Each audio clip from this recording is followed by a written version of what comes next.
کومه خناقه رامنځته شوې ده چې ډېر په بېدردۍ سره وژلې شوې ده، په هغې باندې تیزابه چولې شوي دي او هغه چې کومه ده په کاڼي د هغې سر مات شوي دي. احتجاجاً جنازه روانه ده او داسې په عین موقع باندې کوم خلک موجود وو نو هغه خلک موجود دي او وخت نه دي ورکول پکار ځکه چې د تابوت کې کوم مړی پروت دی، کوم لاش پروت دی، د هغې نه دومره زیات بیوتې ځي چې کومه زنانه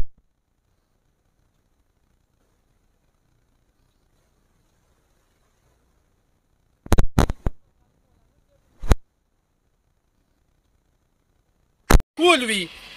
دا هر څه به چې کوم دی نو دا د دې لپاره سامان روړل وي، خو د هغې نه مخکې چې کوم دی موږ سیچو صاحب ته ووي، سیچو صاحب تابوت کفن او دغه ټول سیسټم چې کوم دی هغه وکړو.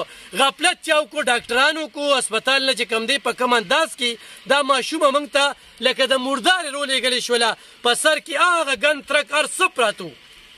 کتونکو دا ماشومه 3 ورځې مخکې چې کومه ده مړه شوې ده چې تاسو ته پته وي دا ډاکټري ریپورټ دی. 3 ورځې مخکې چې کومه ده دا ماشومه مړه شوې ده، دا ډاکټري ریپورټ دی. دلته کې قاتل چې کوم دی هم په دې جنازه کې موجود دی، څه لرې نه دی، هر ځای کې چې دی.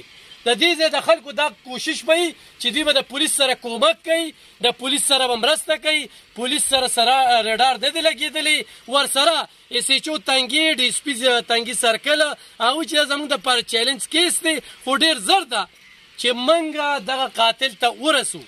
قاتل به ډېر زر چې کوم دی د پولیسو په منګولو کې وي، خو دې وخت کې به موږ د ډاکټرانو د غفلت ښایو په دومره بین دی. ما دا ایثار کړی دی، خو دا احتجاجاً چې کوم دی نو دې وخت کې دا جنازه ولاړه ده.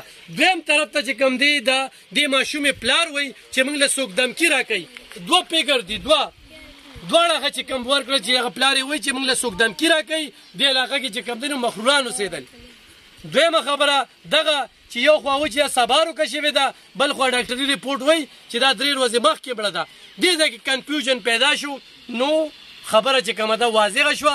تر هغې به د دې نه په ارام نه کینو تر څو چې اصلي قاتل هغه ګرفتار شوی نه وي، هغه چا هیڅوک وي، هغه د دې ټول قوم قاتل دی. نو دې وخت کې دومره بین دی جنازې طرف ته به ځو، خو دا جنازه چې کومه ده دا ډاکټرانو په وجه باندې احتجاجاً جنازه ده چې نه چاته اطلاع وشوله، نه چاته چې کوم دی دغه وشوله. بالکل تکبیر کوئ چې خپله جنازه به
دغه جنازه دغه چې کوم دی اوس دغه مړی به ښخېږي.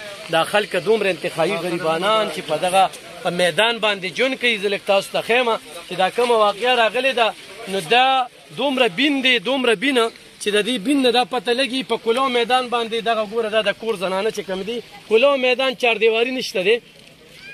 دا 14 کاله چې کوم دی نو دوی دلته کې ژوند کوي. 14 کالونه دلته کې دوی ژوند کوي، د 14 کالونه دلته کې میشته دي. غربت یې دومره دی چې د تابوت وسې نه کېده، غربت یې دومره دی چې د کفن وسې نه کېده. بیا دې غریبانانو نه دغه ډاکټرانو او دغه خلکو پې دغه لوبې وکړې چې د دغه سړي د خړ سر یې لیدلی دی، یا دا زړې کپړې لیدلې دي نو هغوی پام نه دی دغه کړی خو دوی ته دا پته نه وه چې په دې علاقه کې میډیا والا هم شته په دې علاقه کې مشران هم شته او دا خبرې به پټې نه پاتې کېږي دا کوم کار چې تاسو وکړو بیا هم یو وارې چې کوم دی نو زه د ایس ایچ او صاحب په دغې باندې مننه کوم ځکه چې یو ښه کار یې وکړو په دې موقع باندې او بل تفتیش چې تنګي پولیسو څنګه روان کړی دی زه مطمئن یم ډېر زر ده چې دغه ځای ته به ورسي او ډېره ورته موږ خوم اسانه کړه زموږ د دې پروګرام نه هم تاسو محسوسه کړې وي چې څوک دی ولې دی څنګه دی کوم ځای کې دروغجني شوې ده او منځ کې پکې څه دي اکثره په داسې واقعاتو کې چې کوم دی نو ماشومې څه لیدلې وي ماشومه د خلکو د سترګو ازغې وي څه لیدلې وي سره یې پرې لیدلې وي یا څه بل څه لیدلې وي ډاکټران دا هم وایي چې جنسي تېری ورسره نه ده شوې خو قتل چې کوم دی اوسنی نه دی قتل ډېر زوړ دی ډېره مننه